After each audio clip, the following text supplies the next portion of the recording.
Antes de comenzar este video, quisiera enviar un enorme saludo y agradecimiento a Franco Avendaño Vives, quien realizó la ilustración para la portada de mi serie Lautaro, Bastardos del Imperio.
Acabada la destrucción de Concepción, Lautaro deja que su ejército descanse y celebre según las costumbres del Apmapu.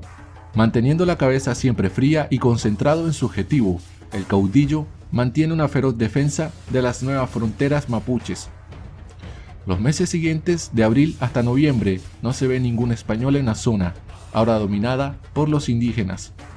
En diciembre de 1555, una avanzada española llega por mar y tierra, con el fin de recuperar Penco y reconstruir de nuevo Concepción, según la orden de la Real Audiencia. Al tanto del movimiento español, Lautaro convoca nuevamente un ejército, esta vez de 4.000 soldados mapuches altamente disciplinados, pero con él no ataca a los españoles directamente en Concepción, por el contrario, se dirige hacia Angol, una pequeña colonia española en crecimiento, que se ubica a extensos 569 kilómetros al sur de Santiago. Cuando el caudillo mapuche llega a Angol, encuentra que esta había sido abandonada por los colonos, que se dirigieron a la ciudad vecina La Imperial para refugiarse de las tropas lautarianas. El toqui mapuche destruye y saquea Angol, luego se dirige hacia Concepción, donde planea acabar con los intentos españoles de repoblamiento y reconstrucción. Era el 12 de diciembre de 1555 cuando la nueva expedición al mando del capitán Juan de Alvarado debe enfrentar al joven caudillo, cuya llegada había sido inminente. Enardecidos y con la gran intención de oponer una fuerte resistencia por la nueva ciudad y su rey, Alvarado ordena a sus hombres formar y presentar batalla en campo abierto, donde pretende usar su caballería y acabar con la rebelión mapuche. Tan predecibles como siempre, Lautaro deja que el entusiasta capitán le ataque primero. Creyendo tener una fuerza superior, Alvarado, con su infantería yanacona y su caballería, carga contra los pequeños escuadrones mapuches que se posicionan en las inmediaciones.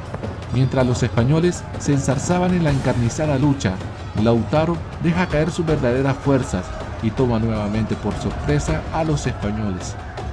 Al ver la obvia derrota ante sus ojos, el capitán español toca la retirada y ordena a sus caballeros restantes que le sigan hasta los barcos, pero no sin antes ordenar a los yanaconas que se queden y mueran por su rey, mientras ellos tratan de huir.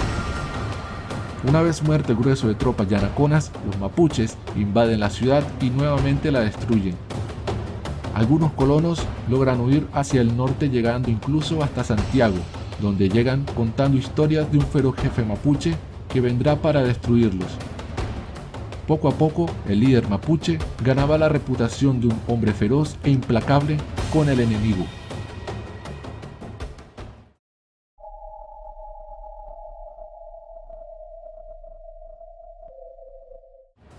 Mientras Lautaro y sus hombres destruyen Angol y Concepción por segunda vez, en la región del Biobío y la Araucanía se iba gestando un mal que sin previo aviso cayó sobre la tierra mapuche. Años de guerras habían empujado a las tribus araucanas hasta el límite, tanto que los diferentes clanes mapuches se vieron enfrentados a una amenaza más grande que los españoles. Una inmensa crisis de alimentos y miseria se hizo presente en la región, puesto que, debido a las constantes luchas, los diversos pueblos indígenas se concentraron más en la guerra que en mantener una actividad agrícola, lo que terminó por dejar una hambruna que se extendería por años. En este periodo también se produjo una enfermedad llamada chavalongo, o más conocida como tifus. Esta misma fue traída por los españoles, quienes sin querer ayudaron a diezmar aún más a la población indígena, que ya comenzaba a morir de hambre en ese momento. Según los relatos, en este periodo incluso llegó a haber actos de canibalismo. Vecinos se devoraban entre vecinos, hermanos se comían entre hermanos, personas se amputaban una parte del cuerpo con el fin de alimentarse y sobrevivir. Innumerables son las historias que se cuentan sobre este agreste espacio de tiempo. Aprovechando la situación desfavorable para los mapuches, Pedro de Villagra, primo de Francisco de Villagra y quien sirvió en el ejército de Valdivia, se dispone a limpiar la tierra, es decir, un exterminio sistemático y paulatino de las poblaciones mapuches circundantes en la región, por lo que parte de la ciudad La Imperial, en donde se resguardaba con sus hombres, e inicia su campaña de masacres, destrucción de comida y de siembras de los poblados mapuches, que se encuentran en su camino hasta Santiago.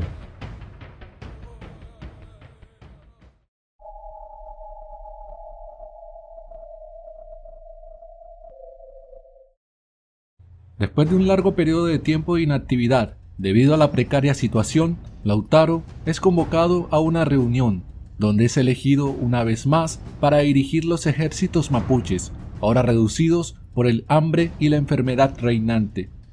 Al momento de partir, los hombres de Lautaro no superan los 600, pero a pesar de eso, el caudillo emprende una nueva campaña hacia el norte. En la primavera del año 1556, Lautaro marcha más allá del Biobío. El objetivo es destruir Santiago, el centro de poder español. Nunca los mapuches se habían alejado tanto de su tierra natal. En este periodo, el Toqui recibe un mensaje de las tribus promaucaes, picunches y pehuenches, enemigos históricos de los mapuches, para que cruce más allá del Biobío con la promesa de recibir apoyo en su campaña libertadora. En su camino hacia la capital Santiago, el caudillo logra sublevar a más indígenas, incluso a aquellos que anteriormente habían sido enemigos, y logra reunir un total de 2000 hombres, con los cuales cruza el río Itata. Quienes no se unen a su causa sufren la ira de Lautaro, que no tiene reparos en actuar con extrema crueldad contra muchos de sus naturales, incluso llega a quemar y perseguir a algunos indígenas y sus familias, lo que con el tiempo le haría ganar numerosos enemigos. Con este nuevo ejército, el caudillo atraviesa el río Itata, el río Maule y llega hasta las inmediaciones del río Mataquito, donde acampa cerca del actual Teno en un lugar llamado Peteroa. El Toqui mapuche se encontraba aún a cientos de leguas de su objetivo. Lautaro había llegado por primera vez a tierras aliadas con los españoles, por lo que las atacó y liquidó a sus habitantes, muchos de ellos indígenas. Los que lograron sobrevivir escaparon a Santiago en búsqueda de ayuda y protección. Posteriormente, desde la capital se envió un pequeño regimiento al mando de Diego Cano para atacar el campamento mapuche, pero este es rechazado después de que Lautaro venciera a 20 jinetes españoles con sus hombres. Cano, malherido, regresa a Santiago con una derrota más. Una vez vencido el pequeño contingente, el Toqui manda a construir una fortaleza al pie de un cerro cercano a la orilla del río Mataquito. Luego inunda la tierra a su alrededor para obstaculizar a los españoles y sus caballos por si le atacaban. Después de la llegada de Halcón Veloz a la zona y tras la derrota de Diego Cano, se envía desde Santiago la vanguardia de las fuerzas. 40 jinetes de caballería, 12 arcabuceros y 300 yanaconas son enviados al mando de Pedro de Villagra, con la única misión de acabar de manera definitiva con el ejército araucano. Una vez llegan a la fortaleza, los españoles no dudan en atacar, así que Villagra, harto y cansado de la presencia de los indígenas indeseables, propone un ataque directo contra la fortaleza lautariana, por lo que mueve el grueso de su ejército con el fin de tomar la edificación. Ante esto, Lautaro responde con valentía y gallardía. Así que deja que los enemigos se acerquen al fuerte y cuando estos ya están lo suficientemente cerca, el Toki hace uso por primera vez de la sofisticada caballería mapuche, la cual usa para cargar contra Villagra por la retaguardia de los españoles. Viéndose rodeado, Pedro de Villagra se retira del campo de batalla antes de que su ejército sea aniquilado por completo y huye a un lugar no muy lejos de la fortaleza lautariana. En el corto encuentro mueren cerca de 200 indígenas y 4 españoles. En los días posteriores a la batalla, Lautaro comete una serie de tropelías contra algunos naturales de tribus pehuenches, picunches y promaucaes, que no estaban de acuerdo con su autoridad. Dichas acciones no pasaron desapercibidas por todos los integrantes de su ejército, pues debido a la crueldad con la que actuaba y castigaba a Lautaro, algunos líderes aliados abandonaron su ejército y se llevaron muchos guerreros, entre ellos un fuerte aliado del mapuche llamado Culicán, quien no pudo soportar el grado de abusos de su caudillo y se alejó con sus huestes, desistiendo de la rebelión del Toki. Este nuevo inconveniente entre las tropas mapuches dejó al joven caudillo en una difícil encrucijada, pues no sabía si enfrentar a los españoles o replegarse hacia tierras más seguras. Dejándose llevar por las informaciones de sus espías, el Toki mapuche se dispone a abandonar la fortaleza, pues el destacamento enviado desde la capital para reforzar las tropas de Villagra supera con creces al ejército indígena, mermado por las bajas sufridas y la posterior deserción de algunas tropas unos días antes de la llegada de los españoles. Lautaro se da cuenta que poco o nada puede hacer contra el ejército imperialista. Como un barco agrietado, el Toki mapuche ve cómo sus planes de atacar Santiago se hunden en lo más profundo. El joven halcón no tiene más opción que replegarse hasta las inmediaciones del río Itata en búsqueda de más apoyo. Pero esta vez el Toki mapuche no está dispuesto a aceptar más posiciones intermedias, por lo que aquellos que simplemente no quieren apoyar su causa sufren severos castigos, son quemadas sus casas y masacradas sus familias. Otra vez, Lautaro había atacado a sus aliados. El Toki logra reunir inicialmente un grueso de 10.000 guerreros araucanos y cruza el río Mataquito, pero en cuanto llegan a las orillas del afluente, el maltrato que dio Lautaro a sus aliados y tras una pelea con estos, llevó a que la mayoría de los guerreros nuevamente abandonaran la expedición, a la que se le sumó los continuos castigos que dio a los poblados indígenas aliados a los españoles, que se negaron a apoyarlo. Otra vez, sus fuerzas se vieron disminuidas. Con casi todo su ejército marchándose, Lautaro sigue su camino hacia el norte, con los pocos hombres que le son leales y le siguen. En la mente del joven mapuche solo prima un pensamiento: exterminar al invasor.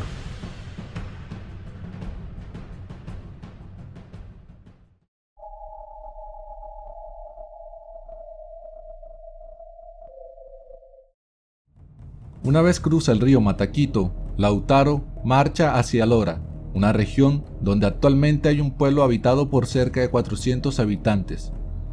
En este sector, Lautaro se asienta con su ejército y construye un campamento fortificado.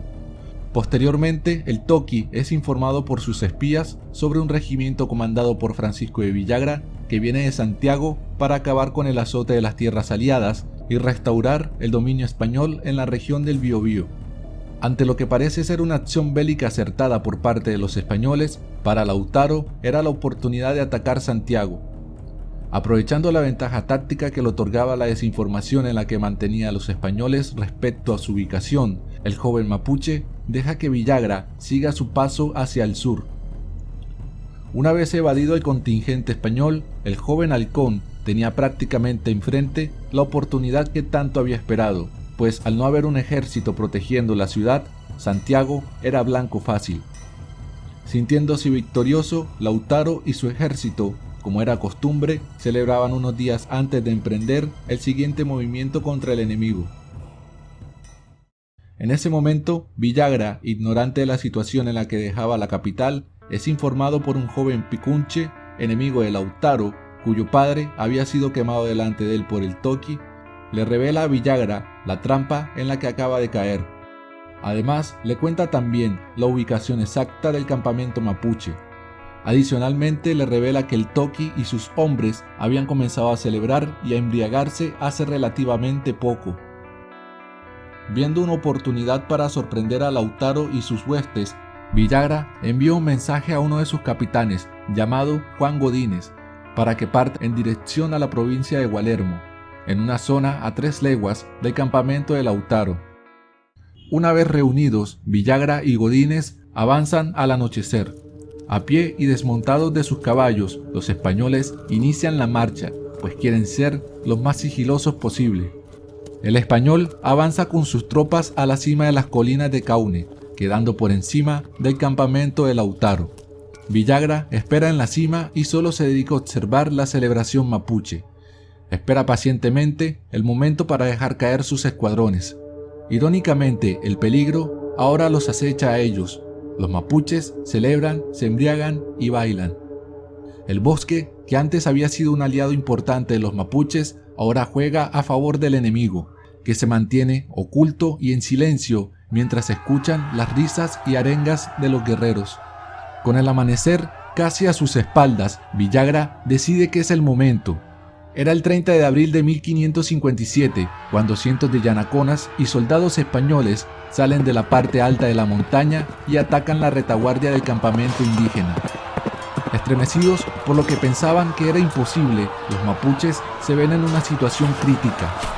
La arremetida española es tan rápida que los guerreros araucanos no alcanzan a organizarse y tienen que luchar prácticamente en combates individuales. Desgraciadamente, solo algunos guerreros pueden entablar combate, pues la mayoría, aún embriagados, con resaca y rendidos por el cansancio, apenas le alcanzan a atinar a algo. El caos invade el campamento. Los soldados españoles y sus yanaconas acaban rápidamente con los guerreros indígenas. La batalla parece definirse rápidamente hacia un solo bando. Lautaro, quien aún se encuentra con su mujer Guacolda descansando en su ruca, se da cuenta de la presencia de los españoles, pero ya es demasiado tarde, puesto que la mayoría de los guerreros ya habían sido aniquilados. Dispuesto a darlo todo por su tierra y luchar hasta el final, Halcón Veloz se lanza al ataque, pero antes de que siquiera pueda cargar contra Villagra y sus soldados, una lanza le atraviesa el pecho ocasionándole una herida mortal. Herido de muerte, el joven caudillo se deja caer sobre la tierra, mientras ve cómo todo por lo que luchó se hace polvo. Con el joven caudillo en el suelo y agonizante, Villagra saca su espada, lo toma por la cabeza y lo decapita en el acto. Después de su muerte, el cuerpo del Toki es desmembrado y su cabeza cercenada es exhibida en la plaza de Santiago como trofeo y advertencia a aquellos que quieran oponerse de nuevo al imperio.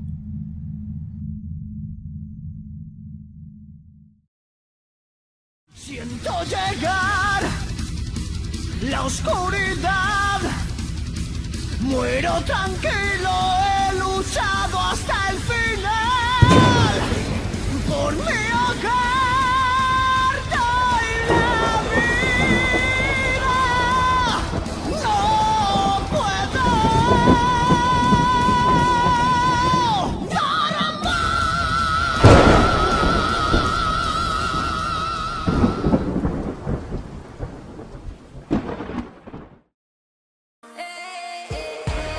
Este ha sido el video de hoy, espero que les haya gustado.